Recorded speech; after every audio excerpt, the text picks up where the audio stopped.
So here we go, finally tearing down the CRF110, getting this thing all coated up, and we'll get this thing fully torn down today and off the powder coat in the other coatings here this week. I got a whole bunch of parts in from T-Bolt USA, obviously some BBR stuff, a new rear shock spring, we got front fork springs, a bunch of little parts, necessary parts that this thing needs, and we'll make it better for whoever wins this thing. These things are probably the #1 rim lock, so you don't pinch and pull the tube through, which this has been for the past few months. Valve stem will kind of pull through and rip the tube off that way. As you can see, it's super loose. But besides from that, bigger pegs, shifter brace so you don't bend the shifter. And we also got a traction seat cover coming. Huge shout out to T-Bolt for always hooking it up with all your pit bike parts. If you need any pit bike parts, T-Bolt USA, be linked below in the description. So if you need anything for your pit bike, T-Bolt definitely the place to go. And they'll pretty much have everything to fix your pit bike, hop your pit bike up. Obviously, if you guys follow the channel, you would know I'm giving away this thing. Every $5 spent gives you 1 entry to win this thing on my website. Top link in the description. Pretty much brand new CRF110. Could be yours. It ends March 15th. So I guess we'll get started here. Start time-lapsing some stuff. Get this thing all torn down.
All the electrical out, dangling here. There's no reason to actually unhook it. I'll just refeed it through. There's a bunch of different clips and stuff which I labeled so I know which way it goes back together.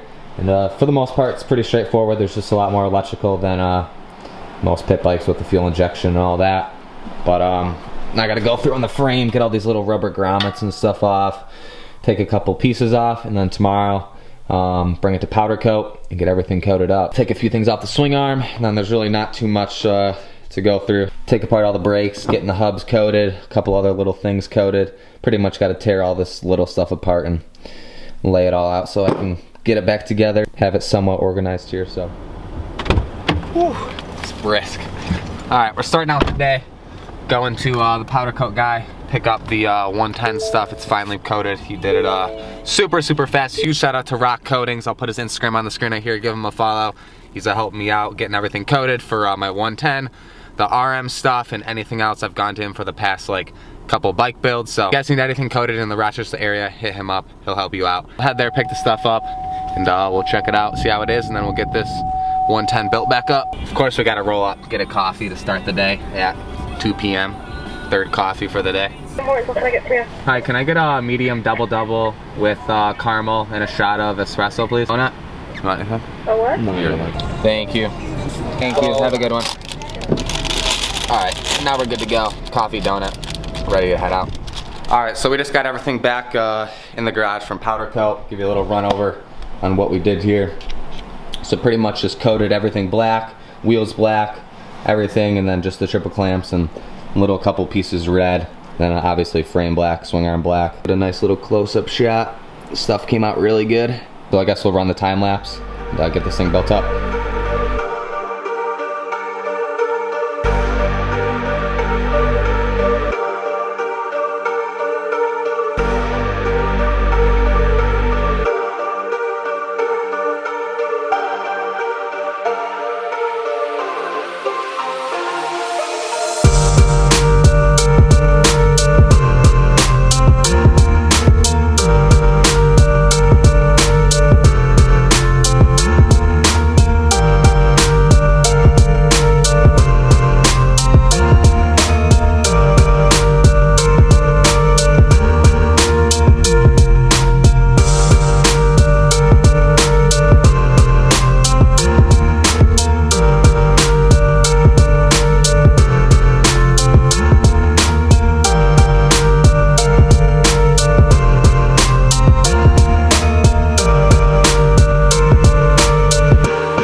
Alright, so finally, as you just saw, we got this bike fully built. All the parts on there, all the powder coated parts. Good to go. It took way longer than I thought it was going to actually get this thing fully back built. But finally done. Looks super good. And let me know in the comments what you think. But pretty simple build, blacked out, couple red bling parts. And I think it's subtle enough where it's not too flashy with the little red accents on pretty much just the triple clamps and like 3 other pieces. But coming to the other side, and just the brake pedal arm and then the little brake thing red. So pretty simple, pretty straightforward. We got the bigger pegs on there thanks to T-bolt. I actually forgot to put the BBR stiff springs in. I'm gonna have to retake it off and do those. But we got the Traction MX seat cover. If you guys need any seat covers, Traction MX is the place to get it. I'll leave his link in the description. Best seat covers, I literally run them on every single bike. I got a matching seat cover for my 450L that I gotta put on there. Had this one on my KLX for a while now, and pretty much every other bike I've had. A bunch of different colors, varieties you can choose from, and to customize it to your bike. So check Traction MX out. A bigger shifter, case cover, saver, guard thing. Much it, pretty straightforward. Then of course the Yoshi pipe, and this thing is ready to go. Ready to ride. So with that, like I said, every $5 spent gives you 1 entry to win this pit bike right here on my website. I have brand new merch, all new hoodies. If you've wanted a hoodie, we're running out of stock. Want something, I'd get it now. I'm now a dealer for Electron carbs, those Dango gripper GoPro mounts, bunch of different stuff on the site. So if you want something, I'd get it now before you miss your chance to win this thing, ending March 15th. And yeah, finally, now you can see it fully done up. Now all you guys that want to build your CRF, you can get a good idea on what you want to do. What you want to do, black, red, green, blue, yellow, what you want to do to yours. If you guys want to see what's going down before the videos come out, you can follow me on Instagram at Tyler Monagan. And with that, if you guys are new and you want to see more bike builds, more riding videos, bunch of riding videos coming within the next 2 weeks, which you guys will see soon in the next couple of vlogs. So make sure you're subscribed. Like the video if you're stoked on the 110 build and how it came out. And with that, I will see you guys tomorrow in the next video.